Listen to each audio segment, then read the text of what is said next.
নমস্কার। শুভ বিবাহের আজকের পর্বের রিভিউ নিয়ে বাংলা সিরিয়াল সমাচার তোমাদের সামনে এসে গেছে।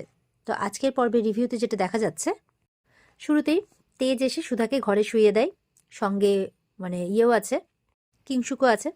এবার কিংশুক বলছে তেজকে, তেজ বলছে কিংশুককে যে উনি তো ঘুমিয়ে পড়েছেন, এবার আপনি যান। কিংশুক বলছে তুমি যাও, তুমি ভুলে যেও না তুমি একজন ড্রাইভার। তেজ বলছে আমি ওনার বডিগার্ডও, ওনাকে দেখে রাখাটা আমার দায়িত্ব। কিংশুক বলছে এক্স্যাক্টলি, একদম ঠিক কথা বলেছ। যদি ওনার গায়ে একটা আঁচড়ও লেগেছে না, সবার আগে তোমাকে আমি শেষ করব। এই বলে কিংশুক কিন্তু বাইরে চলে যায়। আর ওদিক থেকে তেজের যে সুধার প্রতি এত দায়িত্ব, এত টান, এইসব কিছু দেখে ওই চুমকিও কিন্তু খুব রেগে যাচ্ছে, আড়াল থেকে সব দেখছে। তো কিংশুক এই কথা বলে তো চলে যায়। এবার তেজ যখন বাইরে যাচ্ছে তখন চুমকি হাত ধরে টানতে টানতে নিয়ে যায়। বলে এই চুমকি কি করছিস? বলে তোর এত বড় সাহস, তুই এই মেয়েটার জন্য আমাকে মারতে যাস? যেই মেয়েটা তোকে খাইয়ে পরিয়ে নদীর জলে তো ভেসে যাচ্ছিলি, তোকে তো চিলকাকে খেয়ে ফেলতো রে, তুই তো বাঁচতিস না, ভেসে যেতিস কোথায়?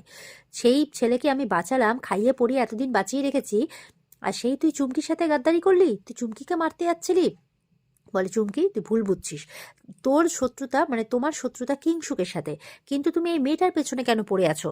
বলে তুই ভুলে যাচ্ছিস যে আমরা চোর।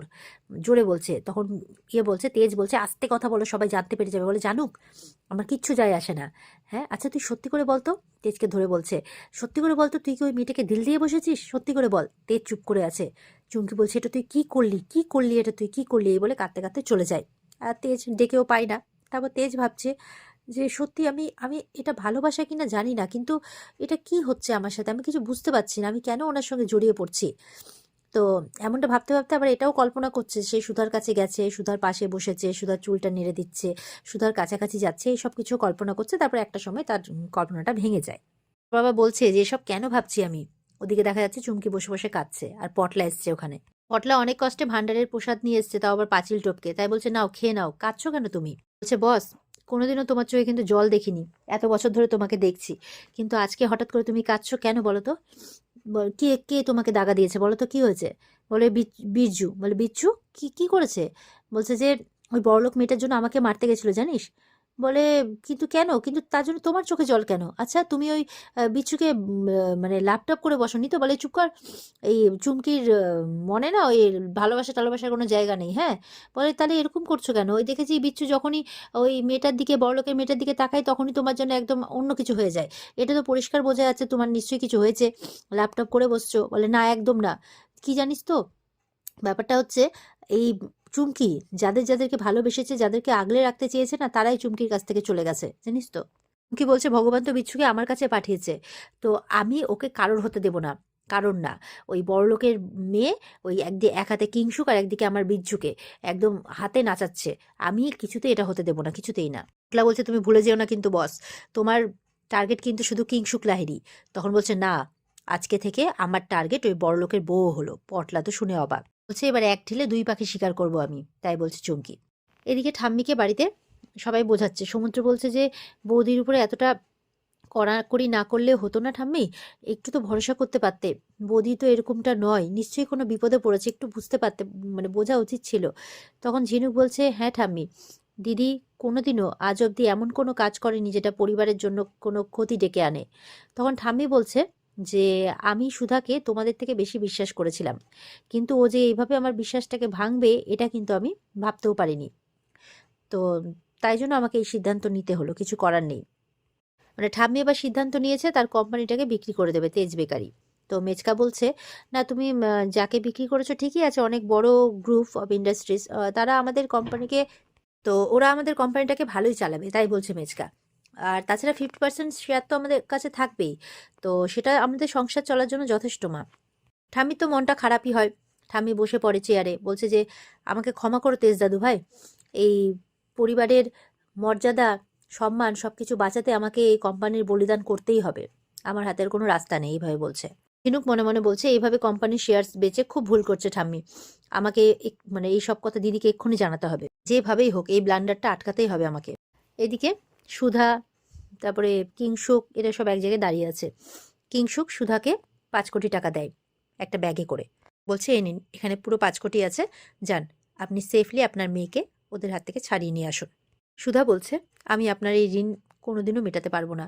তবে হ্যাঁ, তেজের একটা বাংলো আছে, সেটা বিক্রি করে আমি আপনার এই সমস্ত টাকা শোধ করে দেব। বলে সেসব পরে দেখা যাবে, বিজনেসম্যান তো, সুদে আসলে ঠিক ওসুল করে নেব। এখন যেটা প্রয়োজন, এখন আপনি যান, এখন এসব নিয়ে আপনাকে ভাবতে হবে না। তো সুধা বলছে, আমি শুধু একটাই চাই যে আমার মেয়েটা সুস্থ হয়ে আমার কাছে ফিরে আসুক, মানে সুস্থ সবলভাবে আমার কাছে ফিরে আসুক। তখন তেজ আসে, এসে বলছে গাড়ি রেডি আছে। আর ওদিকে আশুতোষ বলছে, আশুতোষ চলে আসে, বলছে চিন্তা করো না, তোমার মেয়ে সেফলি ফিরে ফিরে আসবে। বলছে আশুতোষ বাবু আপনি? তখন কিংশুক চোখ দিয়ে ইশারা করছে সুধাকে, মানে কিংশুকে বলেছে। বলছে কিন্তু আশুতোষ বাবু, বলে আমি সবটাই জানি, বলেছে আমাকে। বলে কিন্তু কিংশুক বাবু আপনি, মানে ওরা যদি আমার মেয়ের কোনো ক্ষতি করে দেয়, মানে আশুতোষকে খবর করেছে তো পুলিশ তো। বলে চিন্তা করবেন না, কিচ্ছু হবে না। আশুতোষও বলছে কিচ্ছু হবে না, তুমি এই ট্র্যাকারটা নিয়ে যাও সঙ্গে করে। আর আমার লোকজন ওখানে সিভিল ড্রেসে থাকবে, কেউ কিচ্ছু টের পাবে না। তোমাকে যখন ওরা ফোন করবে তখন ওদের লোকেশন আমরা সহজেই ট্রেস করে নিতে পারবো, তুমি চিন্তা করো না। বলছে কিংশুকও বলছে তুমি চিন্তা করো না, কিচ্ছু হবে না, মানে আপনি চিন্তা করবেন না, কিচ্ছু হবে না। দেখুন, ওরা একবার আপনাকে আঘাত করার চেষ্টা করেছে, আবারও কিন্তু আপনাকে আঘাত করার চেষ্টা করতে পারে, সেই জন্য সেফটিটা ভাবতেই হবে, কিছু করার নেই। তেজ বলছে দেখুন, ছোট মুখে বড় কথা বলছি, বাচ্চাটাকে আগে সেফলি বাড়ি ফিরিয়ে আনলে হতো না? বলে তুমি ড্রাইভার, ড্রাইভারের মতো থাকো, সব ব্যাপারে কথা বলতে যেও না, আর তোরই তোমার কনসার্ন নয়, ওকে? যাও, সেফলি লোকেশনে পৌঁছে দেওয়াটাই তোমার দায়িত্ব, তুমি সেটাই পালন করো, আর কোনো ব্যাপারে কথা বলতে আসবে না। সুধা বলছে বীরজু, ছেড়ে দাও, আমার এখন কোনো হেল্পের প্রয়োজন নেই গো।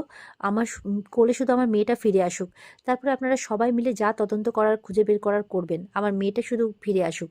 কয়েক মাস হলো মেয়েটাকে আমি দেখিনি, মেয়েটা কেমন আছে, কি করছে, কি খাচ্ছে, কে জানে। চিন্তা করছে সুধা, খুব স্বাভাবিক। এদিকে জ্যোৎস্না ঝিনুক কথা বলছে, জ্যোৎস্না জিজ্ঞাসা করছে ঝিনুককে, আচ্ছা সুধাকে কোথাও দেখেছো? কোথাও দেখতে পাচ্ছি না। বলে হ্যাঁ, আমিও আসলে দিদিকে দেখতে পাচ্ছি না। তখন বলছে আশুতোষের মা আসে, বলছে আমি জানি কোথায় গেছে। বলে জানেন কোথায় গেছে? বলে ওই যে, কোথায় আর যাবে, দেখো গেছে কোথাও ঘুরতে। ওই কিংশুক আছে না, কিংশুক, সেও তো বাড়িতে নেই, দেখো সেও নেই, সকাল সকাল বেরিয়েছে তোমার দিদি আর কিংশুক একসাথে ঘুরে বেড়াচ্ছে বোধহয় সারাদিন রাস্তাঘাটে, দেখো কোথায়।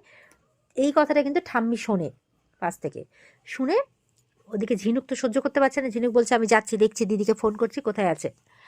ঠাম্মি এইটুকু কথা শুনে চলে যায়, ভুলভাল যা বোঝার বুঝে চলে যায়। এবার জ্যোৎস্নার তো খুব রেগে যায়, জ্যোৎস্না বলছে আচ্ছা আপনি চাইছেনটা কি বলুন তো, শাশুড়িকে বলছে। তো বলছে আপনি চাইছেনটা কি? বলছে চাইছি তোমার আর সুধার বরবাদি, এই তোমার আর সুধার জন্য এই তোমার কোন আগের বাচ্চা গন্ধা খুনকে আমাকে মেনে নিতে হয়েছে। এই তুমি আর সুধা মিলে আমার আশুকে এই বাড়িতে ক্যাদ করে রেখেছো, তোমার জন্য আমার ছেলে আমার সাথে আমার বাড়ি ফেরে না।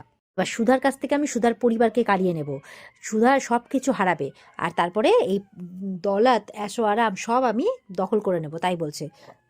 ঝিনুক তো শুনে অবাক, বলে ও, তার মানে ঠাম্মির কানে সুধার বিরুদ্ধে আপনি বিষ ভরেছেন, যার জন্য ঠাম্মি এমনটা করছে? বলে হ্যাঁ, ভালো করেছে, বেশ করেছে, 100 বার করব। জ্যোৎস্না তো খুব রেগে যায়, বলছে অত সহজ হবে না, সুধা না অন্যায় সহ্য করে আর না অন্যায় হতে দেয়। আপনি সুধাকে এখনো ভালো করে চেনেননি, এই বসু মল্লিক পরিবার হচ্ছে সুধার প্রাণ, বুঝতে পেরেছেন? সুতরাং ওর পেছনে লাগার চেষ্টাও করবেন না। এই বলে জ্যোৎস্না কিন্তু চলে যায়।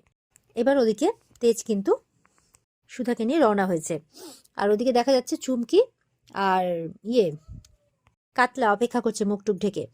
তো চুমকি বলছে যে শোনো, 5 কোটির অর্ধেক কিন্তু আমার। বলে হ্যাঁ হ্যাঁ, চিন্তা করিস না, টাকাটা পেতে দে, অর্ধেক তোকে দিয়ে দিবো, হলো? বলছে বাচ্চাটাকে কোথায় রেখেছো? বলে ওই দেখ গাড়ির কাচের ভিতর। বলছে দরজাটা ঠিক করে লক করেছো তো? বেরিয়ে টেরিয়ে গেলে কিন্তু ফুরুত হয়ে যাবে। বলে চিন্তা করিস না, টাকা পাওয়া অবধি পাখি উঠবে না। আর ওদিকে তোরই কাছের ভিতর থেকে মানে ঠকঠক করছে আর চিৎকার করে যাচ্ছে, মামা মামা বাঁচাও আমাকে, বাঁচাও আমাকে, নিয়ে যাও এখান থেকে, গুণু দাদা আমাকে বাঁচাও, বলেই যাচ্ছে। তো ওদিকে এবার চুমকি বলছে, মানে বলছে, চুমকি বলছে তুমি ঠিকঠাক তো, ও কোনো চালাকি করলে সব প্রস্তুত তো তুমি? তখন বলছে একটু আশেপাশে তাকিয়ে দেখ, দেখছি কিছু লোক আগুন তাতাচ্ছে, কিছু লোক তাস খেলছে, মানে সব ওর গুন্ডারা সব এদিক সেদিক ছড়িয়ে আছে। তো বলছে সুধা যদি একটু চালাকি করার চেষ্টা করে না, তাহলে কিন্তু ওখানেই শেষ। তখন বলছে বাহ গুরু বাহ, চুমকি বলছে তুমি তো পুরো আটঘাট বেঁধে নেমেছো একেবারে, বাহ বাহ, খুব ভালো খুব ভালো। তো এই কথাবার্তা হচ্ছে। ওদিকে তেজ আর সুধা কিন্তু জায়গা মতো পৌঁছে যায়। তেজ বলছে ওই যে একটু আগে গেলেই বাস স্ট্যান্ড। তো সুধা বলছে ঠিক আছে, তুমি এখান থেকে এক পাও নড়বে না, আমি যাচ্ছি। বলে কিন্তু ম্যাডাম জি, একটু এগিয়ে দেবো আপনাকে, আপনি একা আছেন, এতগুলো টাকা পয়সা নিয়ে যাচ্ছেন। তখন বলছে বললাম তো, এর আগে একবার অলরেডি আমি আমার মেয়েকে তোমার জন্য পাইনি, এবার কিন্তু আর যাতে কোনো ভুল না হয়। তো এবার সুধা রওনা হচ্ছে। তেজ তো চিন্তা করছে, আর এখানেই কিন্তু আজকের পর্ব শেষ হয়ে যায়। তো এই ছিল আজকের পর্বের রিভিউ। ভালো লেগে থাকলে পর্বকে লাইক কমেন্ট করে জানাতে ভুলবে না, আর আমাদের সাথে জুড়তে চ্যানেলকে সাবস্ক্রাইব করতে ভুলবে না। দেখা হচ্ছে তোমাদের সাথে আগামীকালকে। সবাই খুব ভালো থাকবে। আজকের মতো পর্ব এই পর্যন্তই। আর বিস্তারিত দেখতে অবশ্যই স্টার জলসার পর্দায় চোখ রাখবে। টাটা।